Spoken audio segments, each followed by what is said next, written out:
Showtime in the big city. Hi, everybody. Welcome in. It's time for Three Guys. That's 1, 2, 3 guys before the game. Welcome in. This is our preview of West Virginia and the Baylor Bears. Scoring at home. This is episode number 616 with your beloved panelists. El Senatore Brad Howe is here. Yeah, baby. And joining us from the, just pulled the curtain back on this one, debut, the Kirchhoff studio. Hoppy joins us.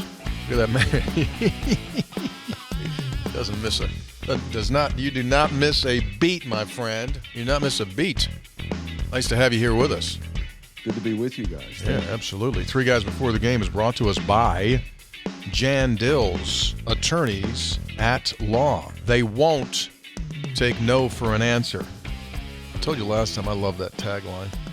You're taking no. They don't take no for an answer. By Comax. Wrong answer. Give us another one. Yeah, exactly. No, we don't take no. No. Comax Business Systems, keeping West Virginia's business data safe, secure, and efficient for 25 years. By Gomart. Get a Gomart rewards card. Go to gomart.com for details. By Lou Wendell Marine Sales in St. Albans, the premier pontoon boat dealer in our state. They sell family fun and a whole lot more. Visit LouWendellMarineSales.com. Three Guys is brought to us by Tudor's Biscuit World. Start your day the homemade way. Start your day the Three Guys way with a Tudor's Biscuit. And preview of our game on Saturday against Baylor. That will take us into Spreads on Stats, and that's provided to us by Conley CPA Group, providing value beyond numbers. All righty, let's do this thing. West Virginia and the Baylor Bears meet on Saturday afternoon. That'll be a 2 o'clock Eastern time. 2 o'clock Eastern. Hold on here. Aren't we doing a recap of the game we just had?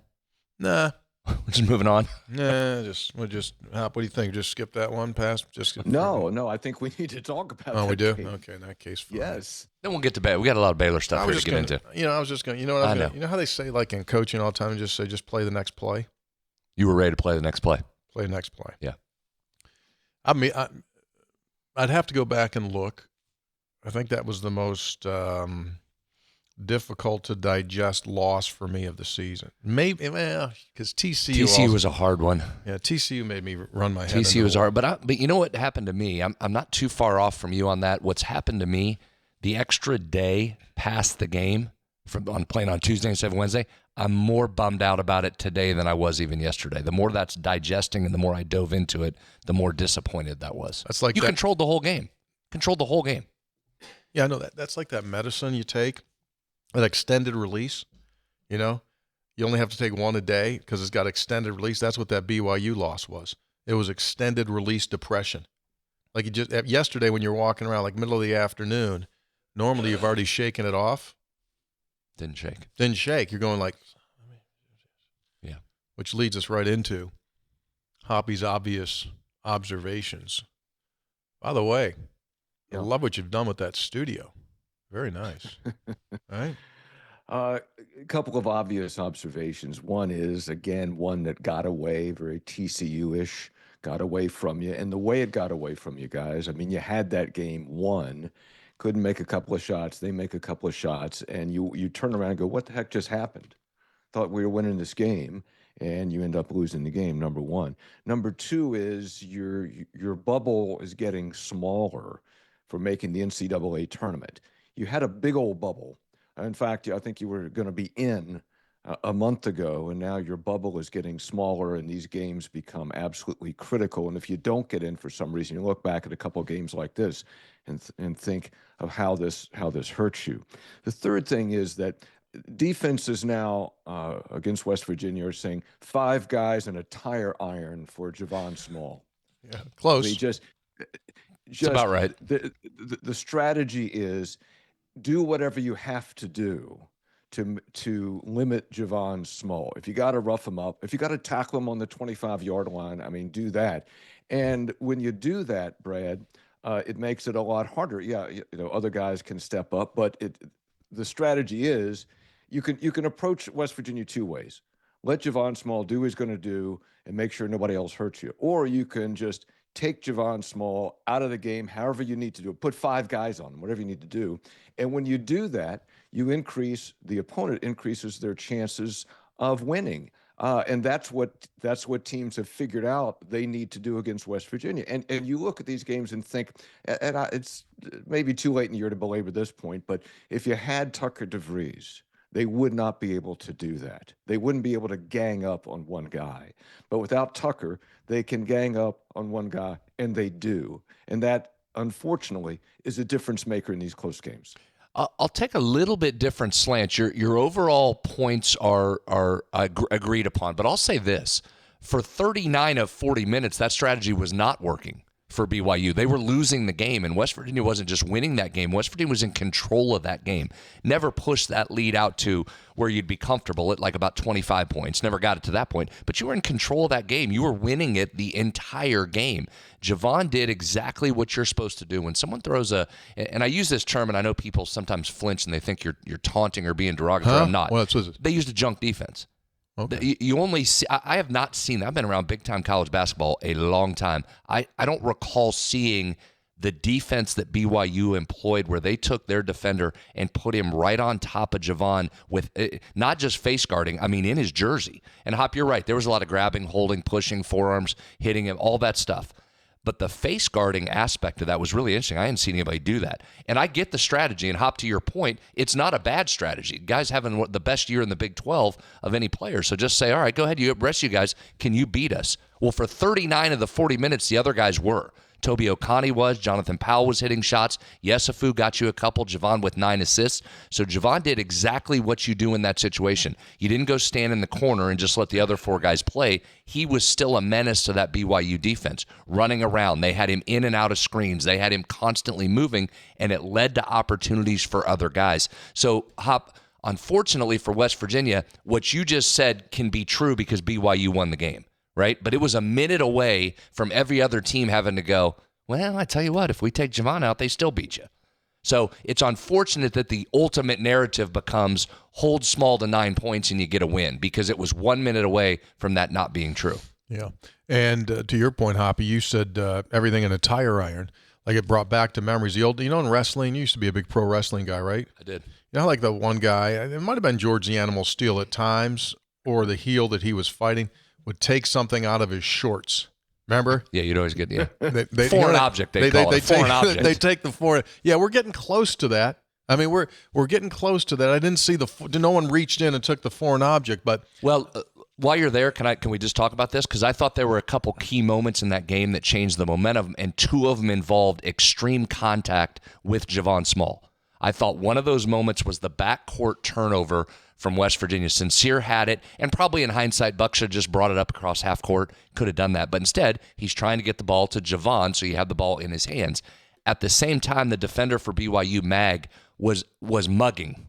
Mag was mugging Javon. Was right up on him, holding him right up against him, and Javon, which quite frankly probably could have been called for an offensive foul, if anything, took 2 hands and just shoved Mag to get him off him and create space.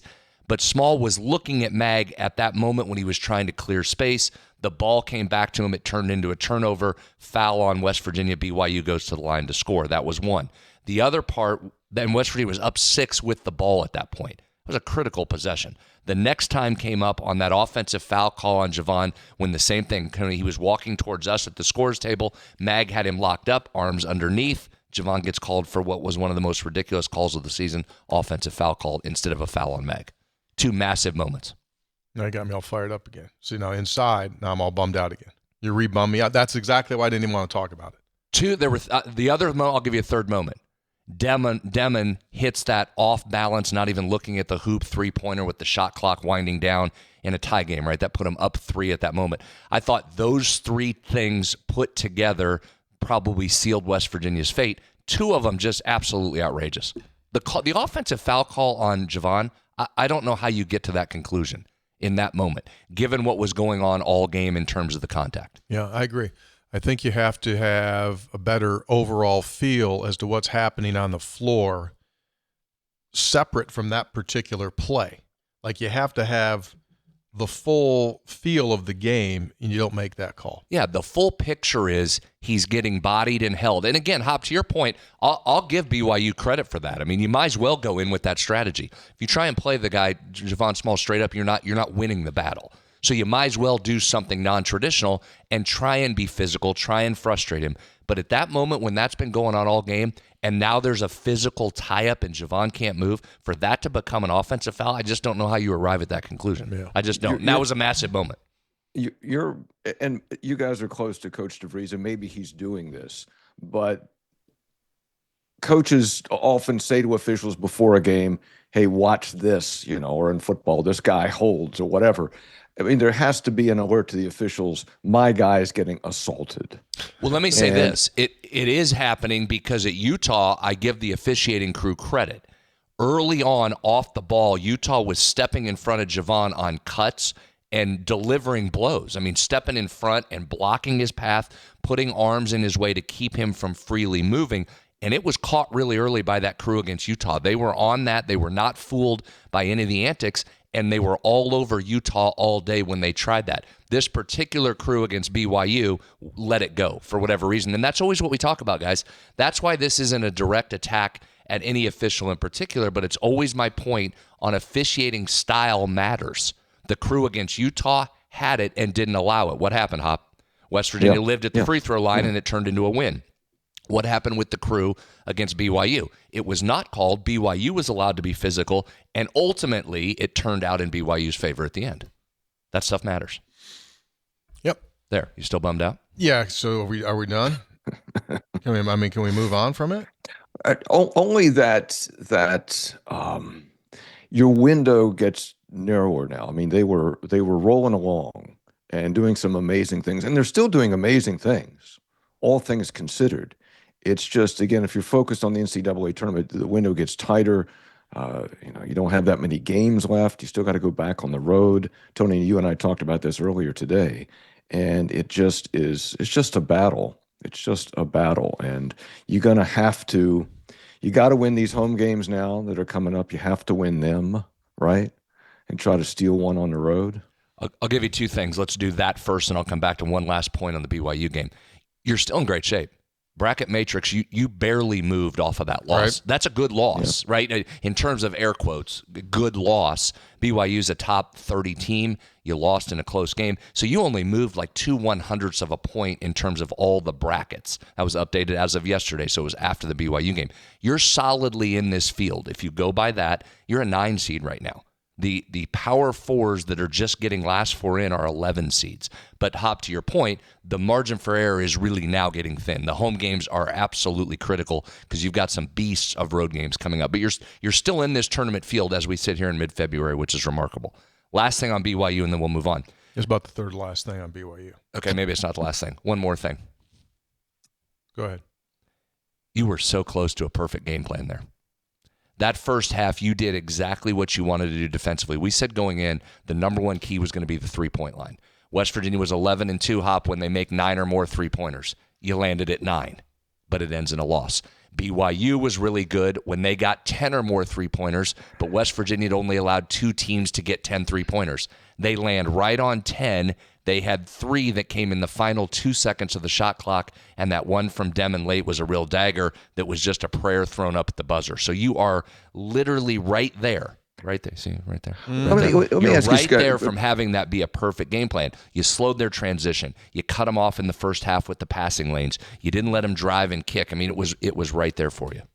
Brad, when you talk about West Virginia being still in great shape and being in the tournament, and I know in Ken Palm, I think they're still 47th or something, so that's good. But Tony, you and I were talking about this. So can you get in because of strength of schedule if you have a poor conference record? You can be 9. What is the test case? The magic number? The test case is going to be in a 16-team league with 20 league games. Your test case and West Virginia could fall into it, is does 9 and 11 get you in? Yeah. That's going to become the test. And I think it does, given what you've done outside of your league, given what your strength of schedule is. Evan Maya, if you want to go check something out, I retweeted it just a little bit ago. You're one of the 10 toughest schedules for what bubble teams would need to beat your record to get in the NCAA tournament. Every metric has you in right now based on what you've done. Listen, remember, West Virginia has gotten into the NCAA tournament with a sub-500 record before out of this league. So it's not unprecedented. There's just more games this year. But given what West Virginia has done in Quad 1 games, what it's done away from home, and what it's done in winning those games in Atlantis, put it solidly in the field, but you got to get to 9. And listen, you're still going to be a little bit nervous at 9. 10, there's not even a debate.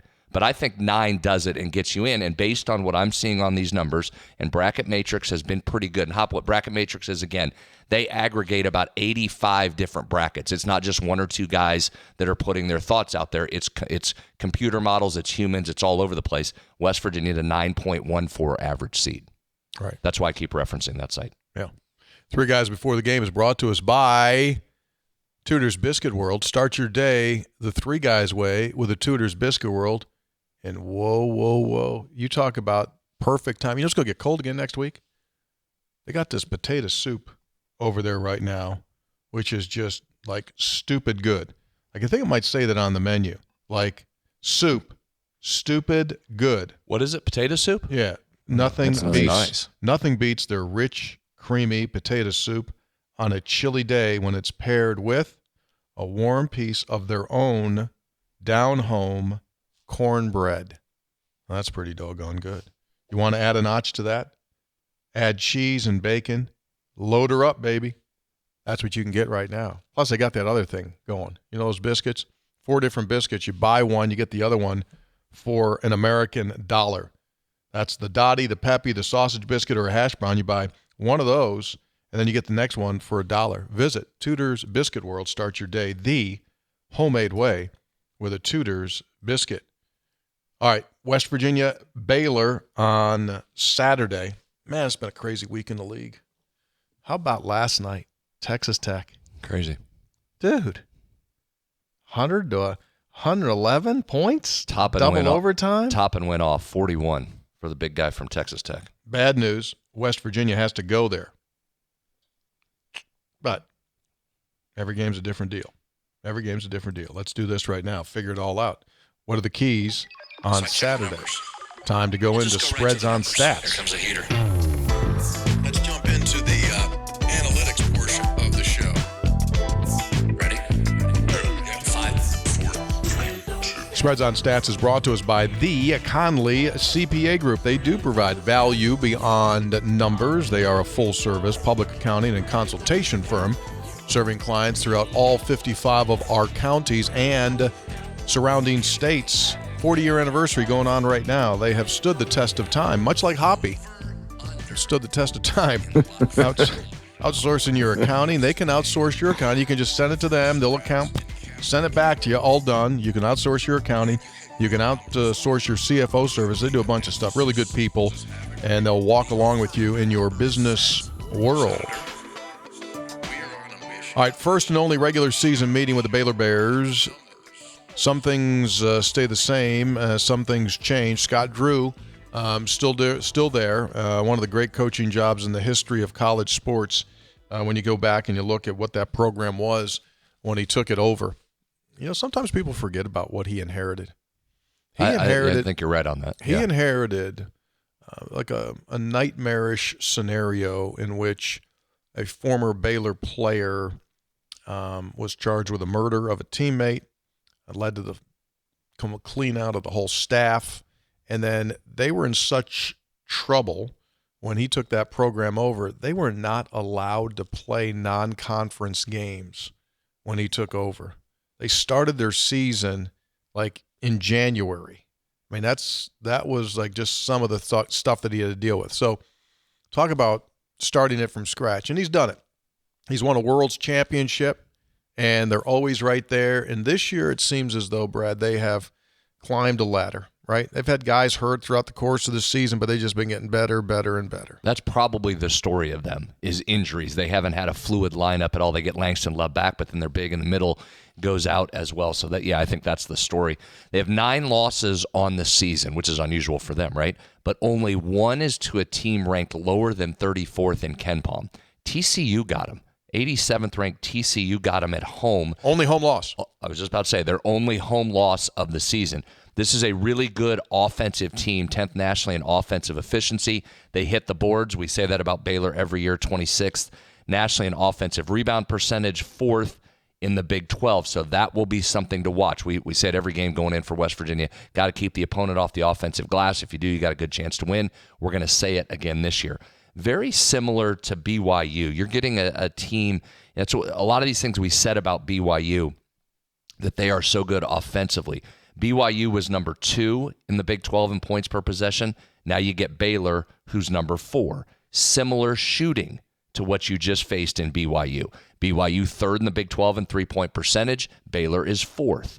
BYU is 2nd in the Big 12 in spot-up possessions per game. Baylor 3rd. Baylor 3rd in the Big 12 BYU 3rd in points per possession on catch and shoots. Baylor 4th. Baylor is 6-1, Hoppy, when they make 10 or more threes. Their one loss was that game to BYU in overtime. BYU gave up 92 in that game. BYU was number 1 in the Big 12 in half-court offense. Baylor number 3. So this is one of those games where can West Virginia's defense stand up like it did most of that BYU game, and then can you score on the other end? And that's a real challenge on the road for West Virginia, is to go into that building and score at a level at which you can beat them. But we're to the point in the season, I think you kind of know what you are. You know your strengths and you know your weaknesses. Here's something to watch for West Virginia. There's 2 ways that West Virginia wins. Defensively, West Virginia is 25 points per 100 possessions better in its wins. So what's Darren say after every loss? Even when they've missed shots, what's he say? Got to guard. Yeah, defense had a lapse at some point. So it's defense. Can you give 40 minutes of defensive effort against one of the better teams, not only in this league, because if you're one of the better teams in offense in this league, then you're one of the better teams offensively in the country. But that's a hallmark for this West Virginia team. They have kept scores down, they have kept possessions down, and they have guarded really well and created a lot of points off turnovers in wins. Here's another interesting stat. Percentage of points in the paint, which you didn't think I would say concerning a West Virginia team, but here's why I bring that up. West Virginia gets 48% of its points in the paint in losses. In wins, it gets 35% of its points in the paint. Don't score in the paint. So what that tells me, it's right, the reverse, the number there is the reverse. That means you're making threes in your wins and not in your losses. In the losses, teams have eliminated your 3 and they've allowed you to get inside, or you've had to adjust your game plan and do some more cutting to the basket to score at the rim. So can West Virginia guard at a super elite level on Saturday, and can it make threes, get to that magic number of 9, and then see where that takes you? That's kind of a wild stat, though, isn't it? Crazy stat, because you would think it would be the reverse. The closer shots you would get should lead to victories, but that's a big gap. That's a 13 percentage point swing between wins and losses on points in the paint versus threes. Give me their what's their Baylor's 3-point field goal percentage defense? Thank you for asking. That's what I was going to ask next. Or that's what I was going to say next. They're one of the worst in the country. Bottom 30 teams nationally. So you're going to get shots. So you should get shots against them. So the other interesting thing to watch here is you can create some turnovers as well. And West Virginia's been very good at this, getting turnovers and getting down the floor and getting shots, getting those live ball turnovers and points. But you got to be careful, just like with BYU. You don't want to get into a running game with Baylor. They want to push and get up and down the floor and score and then just guard you a little bit so they can get the ball back and go the other way. So if you get too fast, that's a potential problem. But if you're West Virginia, look to exploit that. In the first half against BYU, you were up 13-0 in points off turnovers. Can you get somewhere in that range again? Create some turnovers and then go score, but really keep the pace suppressed and then knock down some threes.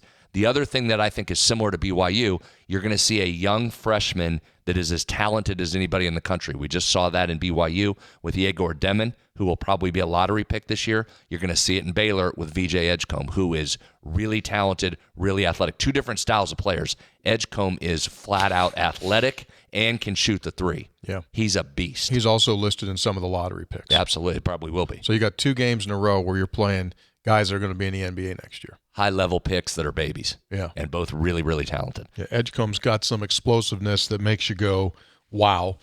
So far this season, he's averaging 15 points per game, hitting 45% from the field, 38% from three. He's got 37 threes on the season, makes his foul shots at 80%, rebounds the ball, 5 a game, 71 assists, second on the team, 16 blocks for a guard, which shows your athleticism, which puts him in third in that category, and he's at 15 a game. Keep in mind, freshman. Now, we need to talk a little bit about this. Josh Ojonwuna is their starting center. Big dude. 25 points per game, shoots 77% from the field. He scores 7 a game, 6 rebounds, but he's done. Season-ending injury has just happened.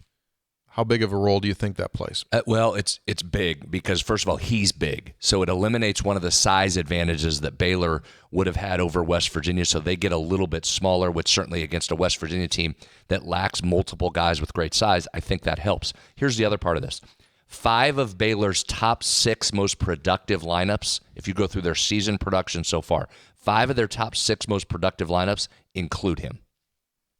That's how important he's been to this team. So significant. I think that's a significant loss. Now that'll be more on the back of Norchad O'Meara, who's really good. That's a guy to watch for them. 6'7". He's going to be a problem. One of the elite offensive rebounders in the country. He's a double-double guy every night. Can step out and shoot threes, but will also look to pull you and then put his head down and get to the basket. And you'll see that a lot from Baylor, much like BYU. They're going to drive, try and attack the paint, then kick it out for some threes. This will be a real challenge for West Virginia defensively. Mm-hmm. Yep. They, talking to Darren earlier today, sometimes they'll switch all 5, and then most of the time they'll switch 4 spots, but we'll see what happens defensively now. And they'll bounce defenses. They'll play zone, they'll play man, they'll bounce it around, which West Virginia's kind of getting used to seeing now. That Utah used everything. And then BYU with whatever you want to call it, BYU. That was a junior champs defense. Remember that, Hoppy? Remember you used to have junior champs here in Morgantown? Used to have that tournament every March, little kids. And you'd see some exotic defenses, the face guarding, the box and 1, triangle and 2. I'm right in the heart of youth basketball with my youngest daughter, and she used to do it, but unknowingly, she just didn't know how to help defense. So she just lock up and stand right in front. Like I had multiple. I'm like, you can't do that. You got to see your man in the ball. Yeah, see both. You don't see it. I mean, BYU broke that out. You do not see that until BYU did it. One last thing on those defenses. Yeah. Baylor will give you a little 1-3-1 zone defense, too, harken back to the John Beilein days. Make some shots. So I'll throw some different things at you. What's Ken Palm say? I think he's got 7 or 8 in terms of, he's got 7. Baylor by 7. All right. Go in there and win. Be another great win for the resume. Yeah, we can win on the road. Sure. Got 3 road wins. Listen, you walked into Lawrence, Kansas. Nobody done that in a season opener conference play in 33 years. Go down and take your shots. Line up. You don't walk in this afraid of anybody. Line up. Tony, what's that environment like? I don't know Hoppy since they moved into the new arena. This will be the first time that West Virginia. I think it'll be good. It'll be good. It's a private school, so they don't have the that. What's that word I'm looking for? There's a certain rawness, I think, that comes along with Texas Tech, Oklahoma State, West Virginia, K-State. There's a certain, I think, private school. Private schools are a little bit more, reserved. A little more, reserved. A little bit more. I don't know what's the word I'm looking for. There's just a different vibe. There's not quite as edgy. Yeah, edgy. That's a good one. Just not that controlled chaos that you have in some of these venues. I think West Virginia, the Saturday games, West Virginia's been really nice. I mean, it's been looped up. So they'll get loud, but it's not like an overwhelming, intimidated thing. Like when you come out for pregame warm-ups, they're not going to boo you. They're going to let you you get some shots up. They're not going to call your name out, that kind of stuff. They're rather polite. You just got to get them. Got to go in and play.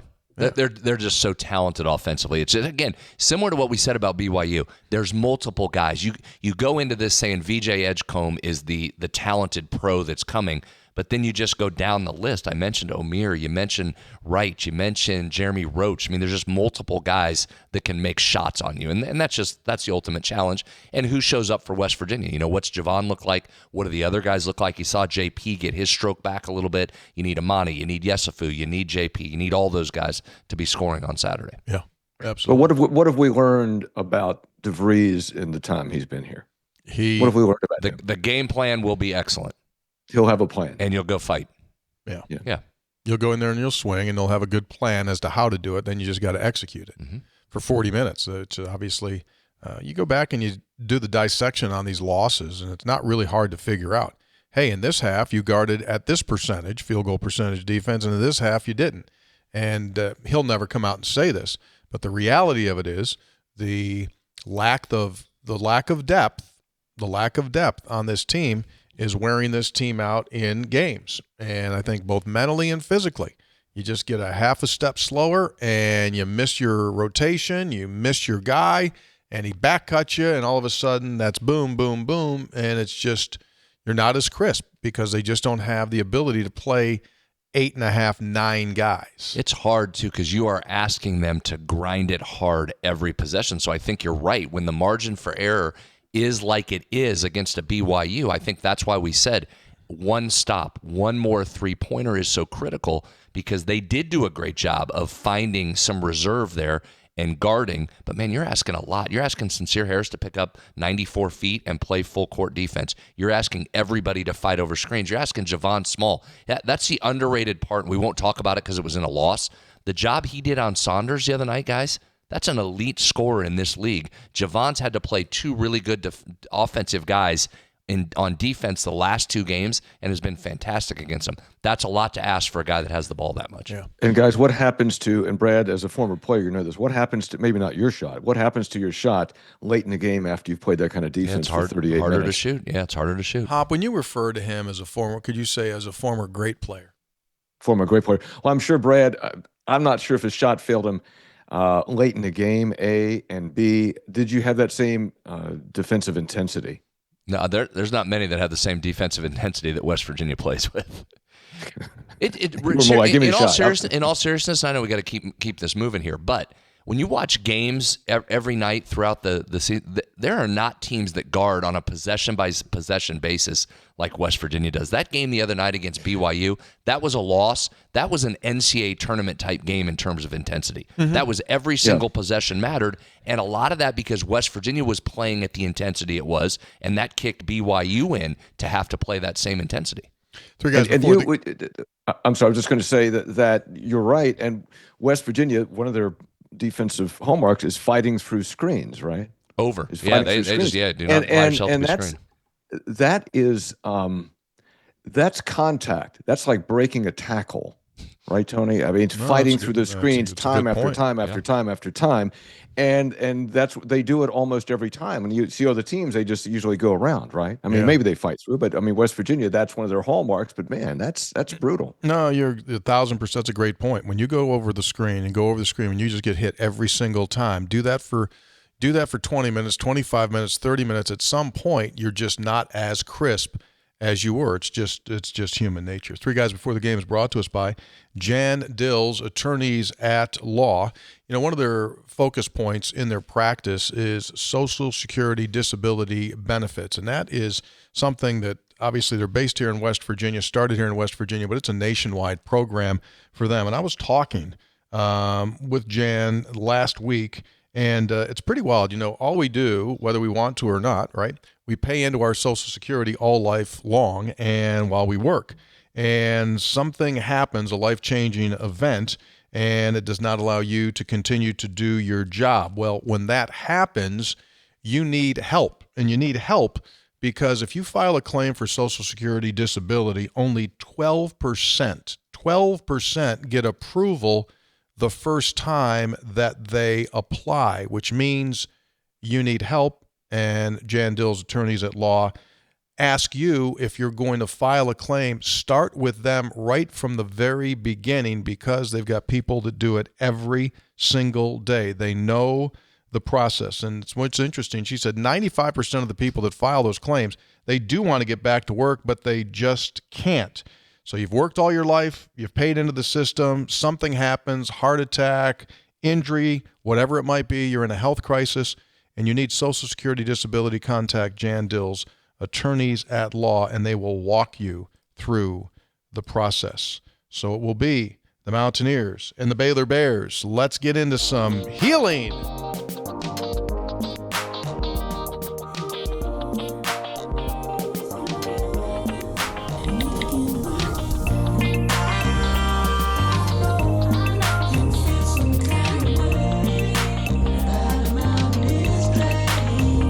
Textual Healing, brought to us by episode800.com, where most cool guys go and have already bought all their Valentine stuff. Coffee, popcorn, and stuff. How about this one to start this off? Take a look.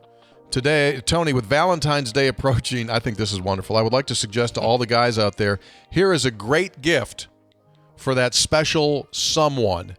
So what they did is they took a jewelry box and they put a hard-boiled egg inside where the jewelry goes. Why? Because eggs have become invaluable. It's awesome. I mean, what's an egg cost? Like $1 million now? Is that what they're up to? Like $12 million a dozen? 1.6. I Something saw like a that. story the other day. People are stealing eggs. Excuse me? Good Lord. Breaking into, there was a break-in, and all they stole was the eggs. Seriously. It's crazy. Just stole the eggs. Left the cash register. It's an important protein source. Don't like that trend. Tony, I used to be able to watch this show on Metro News. Now I just see a picture of Tony. I tried the new Metro News app, but it's the same thing. Well, I tell you what, if you go try to look at this show and all you get a picture of me, it's a bad day. It's available on YouTube's as well. Jack from Charleston. It's too bad we don't get to see Tucker play with Small again. I believe if he was healthy, this team's got at least 18 wins, including BYU. Guys like Javon aren't growing on trees, unfortunately, for next year. He says, at least my childhood sports hero is back in Morgantown. I was 7 during the football season. Remember every game. Pat White, now back with the Mountaineers. Talked about that last night, and it is kind of wild. Cool story. Pat is back. Would like to get him a few carries if we could. I guarantee you he'll be out there in practice. He'll show him he'll show him when to run and when to throw. Why not? I mean, just let him play. There's no rules. Well, there are no rules. That's a great point. I guarantee let him play. Guarantee he could still go. I think he could. Just put him out there. Still go a little bit. He could put him still out go. there. Then tell the NCAA, say, what are you talking about? What are you talking about? He's not ineligible. We said he's not ineligible. Justin in Georgia wants to know, because of the loss to BYU, does West Virginia now have to steal one on the road? He also said this, by the way, I know what happened to Pat Mahomes during the Super Bowl. He had a college flashback once he heard Country Roads. It was too late. Ooh, good. Very good. Very creative. Very good. Yeah.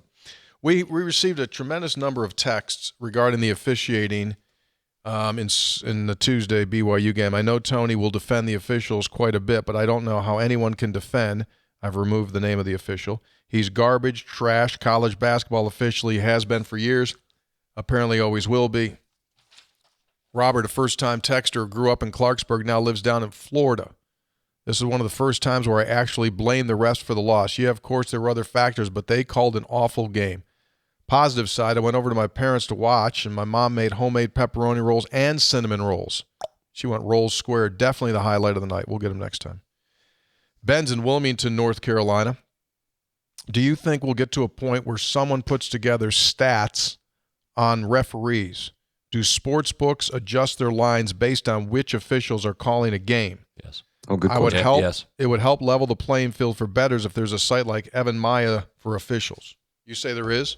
Well, the second part, do you adjust your line based on officials? Yeah, and it's more prevalent in football. There's a lot of those betting places out there that track penalties called, what penalties they are on football officials. So, yeah, it's coming. Ken Palm has a ranking, but it's not necessarily an evaluation of the job you're doing. It's just the quality of game that you're on in terms of rankings. But, yeah, all that's coming, no doubt. Sean in Raleigh, that's in North Carolina, driving home on Tuesday, listening to the early game. Tony hits me with Boscovich. Hoppy knows where I went in my mind. I was transported to my youth.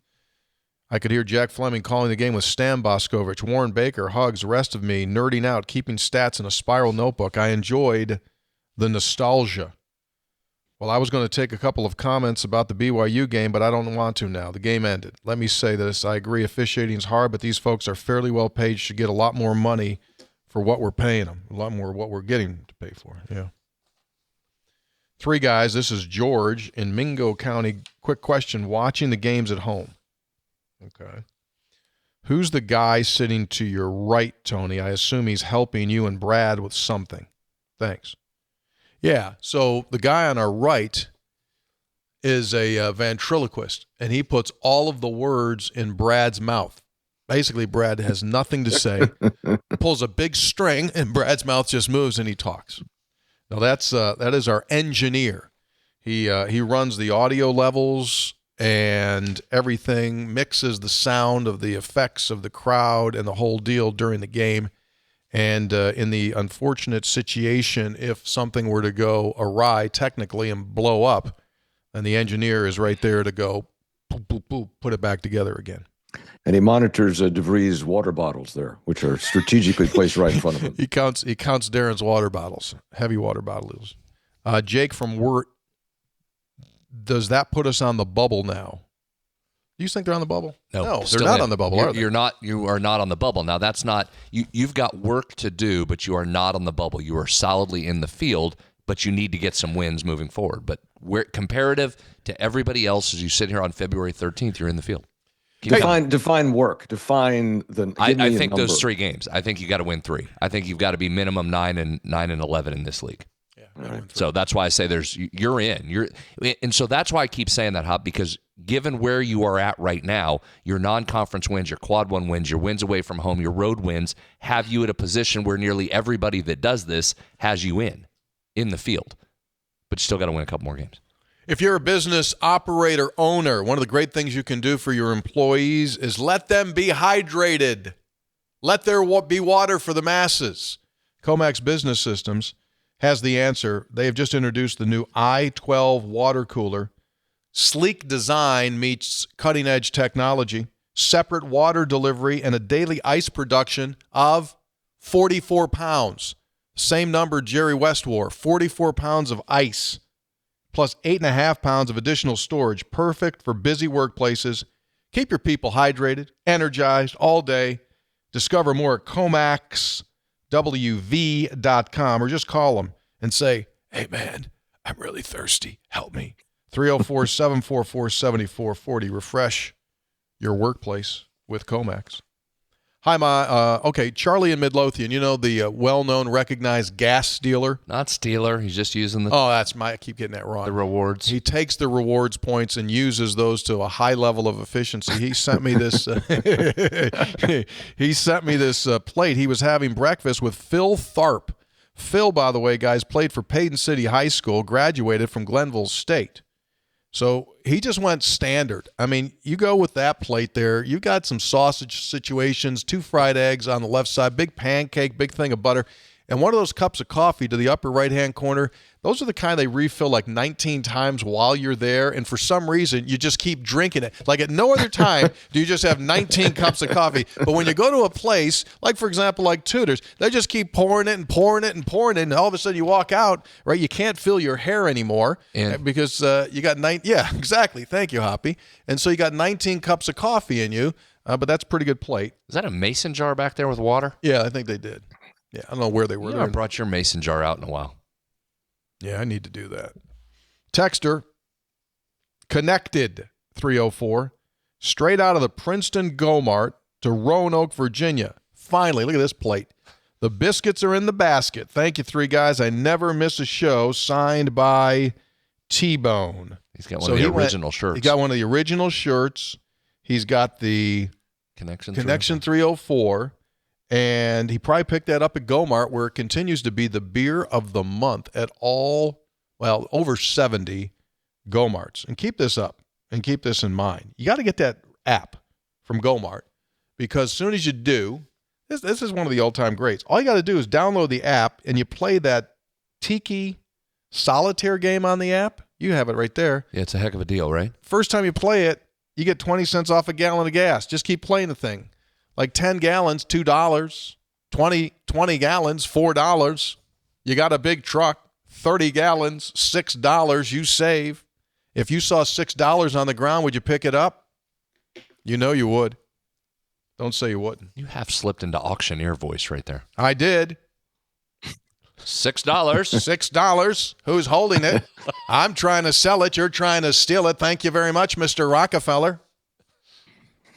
Hey, Tony, every couple of weeks I buy my grandson a new book for us to read together. Thought you would appreciate this week's, signed by Phil. I like that. Look at that little Sparky there. Look at that book, Hoppy, often compared to Shakespeare. Where can you go? Traveling West Virginia high and low. Currently out of print. So thank you very much for having that. You know who else sent me that last night? He was reading it to his daughters. Our buddy Hoppy, Sagar Magani. Really? He sent me the picture. His little girls, cute as buttons, were reading the book. Well, you know, when yours, sometime down the road, when people are looking for an original print, a first run, Yeah. I mean, the value of that's going to be. My new book is almost done. What? Oh, You're thought doing you a were new doing book? another one. Yeah, titled My Friend Hoppy. It's the story of a young man full of angst and lip balm. It's a hell of an ending. Really crazy. Hey, I wanted to mention, I wasn't with you guys Monday because I'm semi-retired. But, and I know you guys talked about You it. got your own studio, but go ahead, yeah. That was a wonderful event Saturday at Duca's at the wine bar. That was really nice. It was, hey, here's a group. Thank you. That's a good lead in. Hey, Jake, show the picture. We didn't show, we showed a bunch of pictures of the food last show, Hoppy, but we didn't show, that's the gathering that we had. So that's tremendous. So that's Brett, Mike, and all the crew. 6, 8, 10, 12. That's just 12 of the people that were there. Wonderful people. It was. That truly was a nice night. Yeah, that truly was a nice What'd you night. like the best, Hop, that you ate? Well, you know what? I thought, I know this is cliche. Everything was different. Yes. You know, and I haven't had a meal. I don't think I've ever had a meal like that with these, 6 different courses and everything was different. And Duca paired it all up and said, here's why we did this, here's why we did this, and here's why this is with this. It was gourmet, and I'm not used to that. And then the dessert That was awesome. the dessert box was spectacular. How about that hot chocolate? I killed 2 of them. Yeah, so did I. 2. You can pound those. So did I. You can pound those. That I was mean, great. it was a wonderful and good fellowship. Got to spend time with the women's volleyball coach. That was nice. Yeah. In fact, I did a Tony. I committed this to something. What'd you tell her we're going to do? I said we ought to have an event Oh, for the. you for the retire women. and now you got us doing events every day. We should have an event with the women's volleyball. And I said, how many people? I said, if we do a 3 guys event with women's volleyball, how many people can you bring? And we're talking about raising money because there's some question. I don't think she's got any NIL money. She's working on rent. She don't have any NIL money. And she said she could get several hundred people at an event. Well, hell, we'll So- do that. I give her What do you credit, think, Tony. guys? She walked by us the other night during the game. Yeah. She was just walking back to her seat, and she gave the arms up, getting the crowd going. It's like she's just walking back to her seat, and she just starts getting the arms up, getting the crowd going. I mean, She was on it. all-time leading scorer in the history of the state of Washington, boys Yeah, and she's- girls in She knows basketball. hoops. She knows her hoops. She knows hoops. She knew it was a big You know moment. Need to get the crowd up. You know what she said? That because right now there's no NIL for women's volleyball. We'll see what the rev share does. I mean, maybe there'll be something there. She said Nebraska, which has one of the premier women's volleyball programs in the country, their players get 6 figures. Yeah, it's stunning. It's amazing. There's a study came out this week. Nebraska is the only school in the country that makes money on women's volleyball. Only school that makes money on women's volleyball. I'll tell you what, if we do something with the volleyball folks, probably going to do it on a riverbank in a Lou Wendell pontoon. Why? Because Lou Wendell is the premier pontoon boat dealer in the great state of West Virginia. I'll tell you what we're going to do. We're going to do a damn armada. We're going to get about 50 pontoons. The heck with just one pontoon, and they're going to all be Avalon pontoon boats, which are 100% manufactured here in the United States of America. Lou Wendell knows that as we sit here in the middle of February, it's only going to be a matter of several weeks, and that sun comes out, those buds start budding, and that water looks just right. So if you're getting ready for a boating season, visit LouWendellMarineSales.com. That's LouWendellMarineSales.com. You said if we do an event, I might have made more of a commitment than that. But, So you said we're totally in. We're doing something with baseball too. I think right? I think I got caught up in the moment. That's fine. Dave was there. Dave was there. He was all in. Homeless Dave signed off on it. Yeah. All right. We'll figure it out. Hey, guys, I have a submission for Rate My Plate. This is our last one. I like this one, by the way. Last weekend, during my trip to visit family in Phoenix, my cousins took me to a new Mexican restaurant. It's a family-run spot where they grow all of their own chilies at a farm in New Mexico. And this was my meal, a hatch green chili stuffed with carne adobada, potatoes, and cheese, all wrapped in a tortilla, smothered in red and green chili sauce and cheese. Extremely spicy, but delicioso. And it really didn't matter after 3 margaritas, signed by Dan in Damascus, Maryland. In. Yeah, I think so. I wish you would have cut that, though. I'd like to see the inside of that as well. Oh, I bet you that was really good. That looks nice. You could just tell by the cutlery there and the plate that was like for the real deal. I mean, that's a green plate. Nice and spicy. I wonder if that hit right here later, though. You know, sometimes that hits you right there. there. I think it sounded like with 3 margaritas, he probably hydrated it down pretty good. Probably didn't have much back up there in the central cavity. Probably just took it right straight down. That would work for the Brad Howell family tradition. Yeah. You all do. You're a big Friday Mexican guy. Yeah. Right? So that would work on that. All right. Looks good. Good deal. Good deal. All right. So next time we come together, we'll be on Monday. We go Wednesday or Tuesday next week. I mean, what's the game? Cincinnati Tuesday or Wednesday? Uh-huh. Okay, you don't know either. Why don't we know? One game at a time. Because we only take one game at a time. And you know what? The next game's the biggest game of the year. You know why? Because it's the next game. So we'll figure it all out. But we do know that we're going to be back on Monday. Wednesday's the next game. Okay. After Saturday. So we'll recap Baylor. We'll preview Cincinnati on our next episode. Hoppy, thank you very much. Tell the people at your studio development design, they did a wonderful job on the background, didn't they, Brad? There's a lot of work to get into that. Wonderful. Just a really, really nice blurry backgrounds. Very, very good. All right, stay with us. All right, we're out of here. 3 Guys Before the Game is brought to us by Jan Dill's Attorneys at Law. They won't take no for an answer. By Comax Business Systems, keeping West Virginia's business data safe, secure, and efficient for 25 years. By Gomart, get a Gomart rewards card. Go to gomart.com for details. By Lou Wendell Marine Sales in St. Albans. They do sell family fun. Visit LouWendellMarineSales.com. By Tudor's Biscuit World, start your day the homemade way with a Tudor's Biscuit. Spreads on Stats. Presented by Conley CPA Group, providing value beyond numbers. Our time is up. We're setting up for a flea market in here, and we got to get the heck out of the studio quickly. So for Hoppy, Brad, producer Jake, see you. Thanks for being with us.